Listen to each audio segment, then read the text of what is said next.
दोस्तों, मैं हूं मोहम्मद ज़ीशान और आप देख रहे हैं जहांगीर एकेडमी।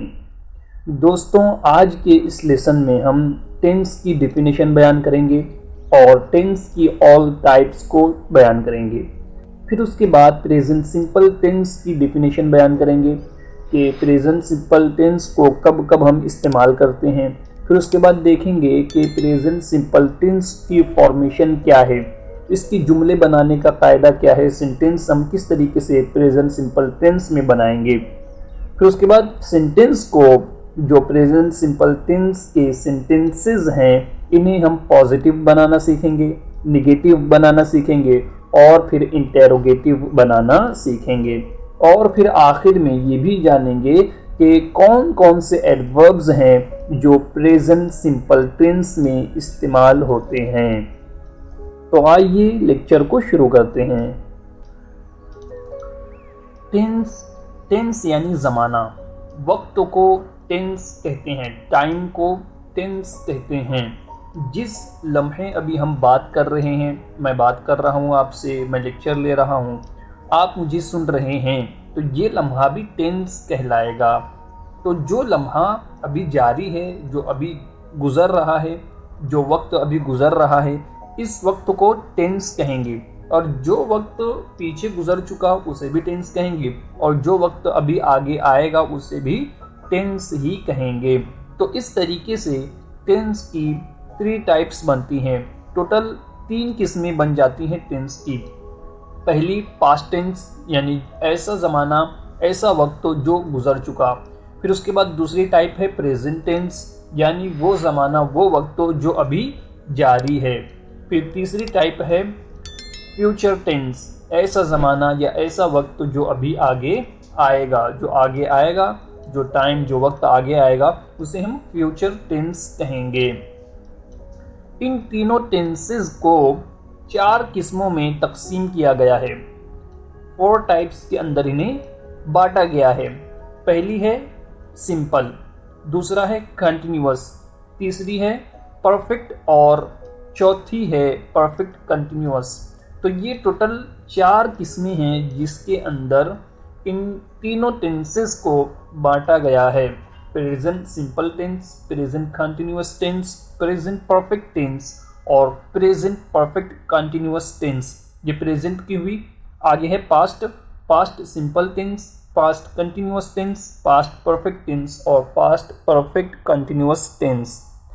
तीसरी है future, future simple tense, future continuous tense, future perfect tense और फ्यूचर परफेक्ट कंटिन्यूअस टेंस। इस लेसन में हम प्रेजेंट सिंपल टेंस को अभी बनाना सीखेंगे। इसके बारे में तफसील से डिटेल में जानेंगे। प्रेजेंट सिंपल टेंस ऐसा टेंस है, ऐसा ज़माना है जिसमें 4 चीज़ों को बयान किया जाता है। पहली चीज़ है डेली रूटीन। डेली रूटीन यानी हम रोज़ाना क्या करते हैं, कौन कौन से काम अंजाम देते हैं, उन तमाम कामों को बयान करने के लिए प्रेजेंट सिंपल टेंस का यूज़ होता है। दूसरी चीज़ है जनरल ट्रूथ्स, यानी ऐसी सच्चाई, ऐसी हकीकत जिसका कोई इनकार नहीं कर सकता। मिसाल के तौर पर मछलियाँ पानी में रहती हैं, सूरज ईस्ट से मशरिक से निकलता है, परिंदे आसमान में उड़ते हैं। तो ये ऐसी हकीकतें हैं, ऐसी सच्चाई है जिसका कोई इनकार नहीं कर सकता। तो ऐसी चीज़ों को भी हम सिंपल प्रेजेंट टेंस में बयान करेंगे। इसी तरीके से नंबर 3 है फिक्स्ड शेड्यूल्स, यानी टाइम टेबल्स को बयान करना। जो ऐसा काम जिसका होना तय है, फ्यूचर में जिसका होना तय है, ऐसा काम जिसके होने का कोई वक्त मुतय्यन है, वक्त फिक्स है कि वो उसी वक्त में होगा, तो ऐसे काम को भी हम प्रेजेंट सिंपल टेंस में बयान करते हैं। जैसे मैं रोज़ाना स्कूल 7 बजे जाता हूँ, तो 7 बजे रोज़ाना स्कूल जाने का ये जो काम है ये फिक्स है और डेली रूटीन में भी आएगा। तो ऐसे काम को हम प्रेजेंट सिंपल टेंस में बयान करेंगे। इसी तरीके से नंबर 4 है फीलिंग्स, थॉट्स, अपनी फीलिंग्स को, अपने जज्बात को, अपने एहसासात को बयान करना, ये भी प्रेजेंट सिंपल टेंस में ही होगा। जैसे मिसाल के तौर पर मैं तुमसे नफ़रत करता हूँ, मैं तुमसे मोहब्बत करता हूँ, तो ऐसी चीज़ें जिसका ताल्लुक जज्बे से हो, एहसास से हो, उसे भी हम प्रेजेंट सिंपल टेंस में ही बयान करेंगे। मुझे उम्मीद है आपको ये समझ में आया होगा कि प्रेजेंट सिंपल टेंस का यूज़ कब कब होता है, हम कब कब प्रेजेंट सिंपल टेंस को इस्तेमाल करेंगे। इसे हम मिसालों के ज़रिए जब हम सेंटेंस बनाना सीखेंगे तो मिसालों के ज़रिए और अच्छी तरीके से समझ में आ जाएगा। प्रेजेंट सिंपल टेंस बनाने का तरीका ये है कि सेंटेंस में सबसे पहले सब्जेक्ट रखेंगे, सब्जेक्ट के बाद मेन वर्ब की सिंपल प्रेजेंट फॉर्म आएगी, फर्स्ट फॉर्म का इस्तेमाल करेंगे, फिर उसके बाद ऑब्जेक्ट रखेंगे। यहाँ पर एक बात ज़रूर याद रखें कि जब भी सब्जेक्ट सिंगुलर हो यानी ही, शी, इट या कोई भी नाम, तो जब भी सब्जेक्ट सिंगुलर हो तो हम मेन वर्ब के आखिर में एस या ई एस लगाएंगे। कब एस लगाएंगे और कब ई एस लगाएंगे तो देखते हैं। ई एस का इस्तेमाल उस वक्त होगा जब मेन वर्ब के आखिर में एस हो, double S, Z, C H O X हो, तो हम मेन वर्ब के आखिर में ई एस लगाएंगे, वरना सिर्फ एस ही लगाएंगे। तो मुझे उम्मीद है आपको समझ में आया होगा कि एस कब लगाना है और ई एस कब लगाना है और प्रेजेंट सिंपल टेंस की फॉर्मेशन क्या है, किस तरीके से सेंटेंस बनता है। सबसे पहले सब्जेक्ट, मेन वर्ब की प्रेजेंट सिंपल फॉर्म होगी, फिर उसके बाद ऑब्जेक्ट। आइए एग्जांपल्स देखते हैं। पहली एग्जांपल है शी लाइक्स अहमद, यानी वो अहमद को पसंद करती है। तो ये एक ट्रूथ है, ये एक हकीकत है। आगे the sun rises from the east, यानी सूरज मशरिक से निकलता है। तो ये भी एक जनरल ट्रूथ है, ये एक फैक्ट है जिसका कोई इनकार नहीं कर सकता। Number 3 I wake up early in the morning, यानी मैं सुबह जल्दी उठता हूँ। ये एक हैबिट बताई जा रही है या डेली रूटीन बताया जा रहा है। नंबर 4 है we go to school daily, हम रोज़ाना स्कूल जाते हैं।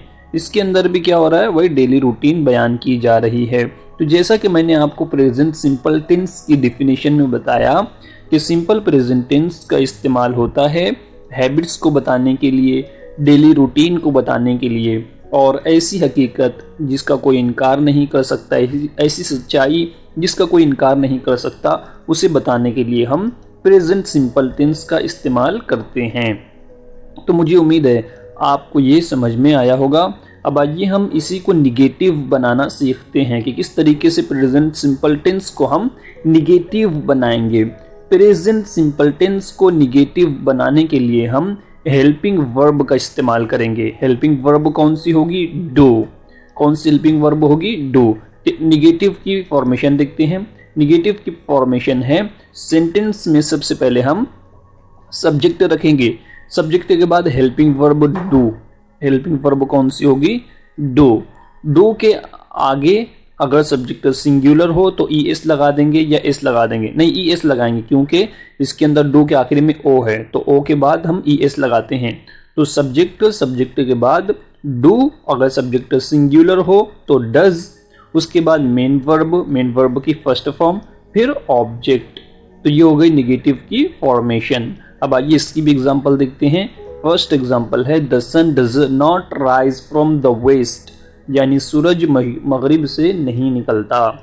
सेकंड एग्जांपल है she does not like Ahmed, यानी वो अहमद को पसंद नहीं करती। एग्जांपल नंबर 3 है I do not wake up late in the morning, यानी मैं सुबह ताखिर से नहीं उठता, यानी सुबह लेट मैं नहीं उठता। अगली एग्जांपल है we do not go to school on Sunday, हम इतवार के दिन स्कूल नहीं जाते। तो मुझे उम्मीद है आपको निगेटिव सेंटेंसेस भी समझ गए होंगे। सबसे पहले हम सेंटेंस में सब्जेक्ट को रखेंगे, फिर हेल्पिंग वर्ब डू होगी। अगर सब्जेक्ट सिंगुलर हो तो डू के आगे ई एस लगा देंगे तो डज बन जाएगा, फिर नॉट का इस्तेमाल करेंगे, फिर मेन वर्ब, फिर ऑब्जेक्ट। अब हम प्रेजेंट सिंपल टेंस को इंटेरोगेटिव बनाना सीखेंगे। इंटेरोगेटिव सेंटेंस की फॉर्मेशन ये है कि सेंटेंस में सबसे पहले हमें हेल्पिंग वर्ब रखना है। हेल्पिंग वर्ब, उसके बाद सब्जेक्ट, यानी सब्जेक्ट की जगह हेल्पिंग वर्ब आ जाएगी और हेल्पिंग वर्ब की जगह सब्जेक्ट। तो हमें सबसे पहले हेल्पिंग वर्ब रखना है, फिर सब्जेक्ट रखना है। हेल्पिंग वर्ब सब्जेक्ट के मुताबिक होगी, यानी अगर सब्जेक्ट सिंगुलर है तो हेल्पिंग वर्ब में ई एस का इस्तेमाल करेंगे, डज, या फिर अगर प्लूरल है तो डू। तो helping verb, subject, main verb की first form, present simple form, फिर उसके बाद ऑब्जेक्ट रखेंगे। आइए एग्जांपल्स देखते हैं। पहली एग्जांपल है does the sun rise from the east, क्या सूरज मशरिक से निकलता है। Do I wake up early in the morning, क्या मैं सुबह जल्दी बेदार होता हूँ। Do we go to school on Sunday, क्या हम इतवार के दिन स्कूल जाते हैं। तो ये हुए एग्जाम्पल्स इंटेरोगेटिव सेंटेंसेस की। देखिए पहली एग्जाम्पल में डज इस्तेमाल हुआ, क्यों? क्योंकि द सन ये सब्जेक्ट सिंगुलर है और जब सब्जेक्ट सिंगुलर हो तो हेल्पिंग वर्ब के साथ ई एस का इस्तेमाल होगा। याद रहे मेन वर्ब के साथ ई एस का इस्तेमाल यहाँ पर नहीं होगा, बल्कि किसके साथ होगा? हेल्पिंग वर्ब के साथ। इसी तरीके से do I wake up early in the morning, यहाँ पर हेल्पिंग वर्ब के साथ ई एस इस्तेमाल नहीं हुआ, डू इस्तेमाल हुआ है। जबकि सब्जेक्ट आई है और आई सिंगुलर होता है, तो देखिए आई के साथ ई एस का इस्तेमाल नहीं होगा। जब सब्जेक्ट आई हो तो हम हेल्पिंग वर्ब के साथ ई एस इस्तेमाल नहीं करेंगे, और आई के अलावा जो भी सब्जेक्ट अगर सिंगुलर आ जाए तो हम ई एस का इस्तेमाल करेंगे। मुझे उम्मीद है आपको समझ में आया होगा। तो ये हुआ हेल्पिंग वर्ब को पहले लाया, फिर सब्जेक्ट को लाया, और इस तरीके से हमने इंटेरोगेटिव सेंटेंस को बना दिया। अब अगर हमें इंटेरोगेटिव सेंटेंसेस में WH फैमिली वर्ड्स को इस्तेमाल करना हो तो कैसे करेंगे?